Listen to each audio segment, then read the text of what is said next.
ചപ്പാത്തിയുടെ കൂടെ ഒക്കെ കഴിക്കാൻ പറ്റിയ നല്ല അടിപൊളി ഒരു പനീറിൻ്റെ റെസിപ്പി പരിചയപ്പെടുത്തട്ടെ. അപ്പോൾ ഇത് ഞാനിവിടെ ഒരു പാൻ അടുപ്പത്തോട്ട് വെച്ചേ. അത് ചൂടായപ്പോഴത്തേന് കുറച്ച് കുക്കിംഗ് ഓയിൽ ഒഴിച്ചു കൊടുത്തു. എന്നിട്ട് ഒരു സ്പൂണ് കടുകിട്ട് കൊടുത്തു. എന്നിട്ട് 2 വലിയ സവോള ചെറിയ രീതിയിൽ ചോപ്പ് ചെയ്തതും കൂടെ അതിനകത്ത് ഇട്ട് കൊടുത്തേ. ഇതിൽ കുറച്ച് ഉപ്പും കൂടെ ഇട്ട് കൊടുക്കണേ. അപ്പോൾ പെട്ടെന്ന് വഴണ്ട് കിട്ടും. ഞാൻ ആ ഉപ്പ് എടുക്കുന്ന ഷോട്ട് വിട്ടുപോയി എടുക്കാനായിട്ട്. അതുകൊണ്ടാണ്, എല്ലാവരും എന്നോട് ക്ഷമിക്കണം. അപ്പം ഇത് നല്ല രീതിയിലൊന്ന് വഴണ്ട് വരുമ്പോഴത്തേന് അടുത്ത് നമുക്ക് വേണ്ട ഇൻഗ്രീഡിയൻ്റ് എന്ന് പറയുന്നത് ടൊമാറ്ററാണ്, അതായത് തക്കാളി. അത് നമ്മൾ ഒരെണ്ണം എടുത്ത് ഈ ഉള്ളി നമ്മൾ ചോപ്പ് ചെയ്ത് വെച്ചേക്കുന്ന പോലെ തന്നെ ആ ടൊമാറ്ററും ചെറിയ രീതിയിൽ ചോപ്പ് ചെയ്യണം. എന്നിട്ട് നമ്മളത് ഈ ഉള്ളിയുടെ കൂടെ ഇട്ടിട്ട് നല്ല രീതിയിൽ മിക്സ് ചെയ്തതിന് ശേഷം കുറച്ച് മഞ്ഞൾപ്പൊടി, മുളക് പൊടി, കുരുമുളക് പൊടി, ഗരം മസാല ഇത്രയും കൂടെ ചേർത്ത് നല്ല രീതിയിലൊന്ന് മിക്സ് ചെയ്യണേ. എന്നിട്ട് നമുക്കിത് കുറച്ച് നേരം അടച്ചു വെച്ച് വേവിക്കണം.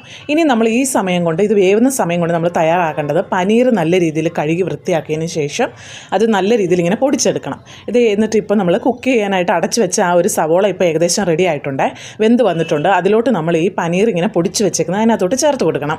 എന്നിട്ട് നല്ല രീതിയിലൊന്ന് മിക്സ് ചെയ്യണം. ഇതിനകത്ത് കുറച്ചൊക്കെ ഇങ്ങനെ വലുതായിട്ട് കിടപ്പുണ്ടായിരുന്നു. അപ്പോൾ ഞാനിങ്ങനെ സ്പൂണിട്ട് നല്ല രീതിയിൽ അതൊന്ന് ഉടച്ചു കൊടുക്കുവാണേ. എന്നിട്ട് നമുക്കിത് അടച്ചു വെച്ചിട്ട് നന്നായിട്ടൊന്ന് വേവിക്കണേ. ഒരു 2 മിനിറ്റൊക്കെ വേവിച്ചാൽ മതിയായിരിക്കും. ഞാൻ ഉപ്പ് നോക്കിയപ്പോഴത്തേന് കുറച്ച് കുറവായിട്ട് തോന്നിയത് കൊണ്ട് കുറച്ചും കൂടി ഇട്ട് കൊടുത്തേ. എന്നിട്ട് അതൊന്ന് അടച്ചു വെച്ചു.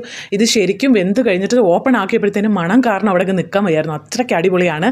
ഉണ്ടാക്കി കഴിഞ്ഞ് കഴിഞ്ഞാൽ പാത്രം കാലിയാവുന്ന വഴി അറിയത്തില്ല. പിന്നെ ഒരുപാട് പണിയുമില്ലല്ലോ, സിമ്പിളാണ്. അപ്പോൾ ജസ്റ്റ് എല്ലാവരും ഒന്ന് ട്രൈ ചെയ്ത് നോക്കണേ. Okay, by.